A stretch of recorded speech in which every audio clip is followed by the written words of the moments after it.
Jacket. Hello, everybody else. So normally, my hair is all over the place. So normally, I have another microphone with me, and I would have spotted someone during the first song that I would have wanted to say hi to, and I would be like, "Hi, what's your name? Where'd you come from? And what's one of your favourite memories from when you were younger?" However, a lot of people, including me, by the feels of it, are sick, and I haven't wanted to get sick, but yeah, I got sick. But I haven't been able to risk getting sick because lots of people don't know they're sick. Could I say sick any more times? I don't know. But it's not that I don't love you, it's just I don't trust you and that you might have the germs and not really about it. And also now tonight I don't want to give it to you, whatever I've got. Anyway, let me get a sip of my water.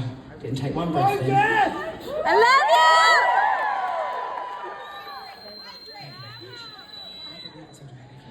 Anyway, so, like I just said, I normally ask what one of their favourite memories is, and every show I've been giving a memory of my own. One of my favourite memories from when I was younger, a different memory every night. This is my 80th one, so you can imagine it's gotten a little bit boring. Because I can't remember 80 brilliant, fun, amazing memories to give, and you know, I had a wonderful childhood, but I'm a very sad person, so I have a lot of bad memories too. But I don't want to give you my bad memories, A, because they're all in my songs, so you don't need to hear them again, but also because, you know, it's not that joyful to be like, oh, you know, anyway. So trying to remember them has been quite hard, but I did remember one last week. Or actually the week before last, but I forgot to tell it last week, so I'm going to tell it tonight. So after the Super Bowl a couple of weeks ago,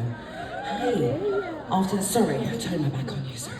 After the Super Bowl, a couple of weeks ago, after it finished, me and my friends watched pretty much every single Super Bowl performance, halftime performance that's ever been done. And then I had never done that. I'd seen like all of the main ones and things like that, but we went back to like, you know, when MTV were doing it and things like that, and it was like these crazy mashups and things like that. And obviously my favourite halftime performance of all time is obviously Beyonce, not just because I'm like a #1 fan, but also I just think it is the best one. However, I saw one that is easily my second, and I also hold it very highly up there, also right next to Beyonce, was Bruce Springsteen's halftime performance. And I'm a big fan of Bruce Springsteen, don't get me wrong. But you know, I'm British, and before Beyonce headlined, I'd never even watched the Super Bowl, so, you know, before she did the halftime performance. So I thought he was absolutely, hands down, fucking incredible. He knew exactly what his vibe was and what people wanted from him, and he nailed it.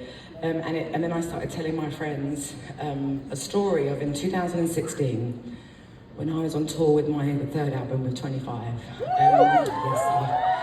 I was in Portugal, I was in Lisbon, in Portugal, and it was the best show actually. It ended up being the best show of the whole tour, sorry. Because they were just so fucking loud, it was absolutely crazy. Like, I had to take these little things I wear in my ears. I had to take them out because what you hear is like a millionth of a second later than what it is that we hear in our ears. And they were so loud that I was singing out of time with my ears, so I had to take them out and just sing along with the crowd. Anyway, the night before was Rock in Rio in Lisbon, in Portugal, and Bruce Springsteen was headlining. So I went, and I was wearing like a black top and some, you know, parachute pants, and it was freezing. I wasn't expecting it to be freezing. And me and Bruce Springsteen are label mates, but that doesn't mean anything really, because I don't know him, you know, or anything like that. So, you know, anyway, I got let backstage of the festival thing. And I was sitting outside minding my business, and suddenly someone put a coat on me, so I was like, oh fucking hell, it's cold. And from behind someone put a coat on me. Bruce fucking Springsteen gave me his fucking coat. And I wore it the whole show. I went out walking around in his corduroy coat. He was the nicest man I've ever met, and his wife was so nice as well. I wanted to tell that story last week because I also wanted to tell everyone, if you haven't seen the Bruce Springsteen halftime performance, you should absolutely watch it. It's top tier. And then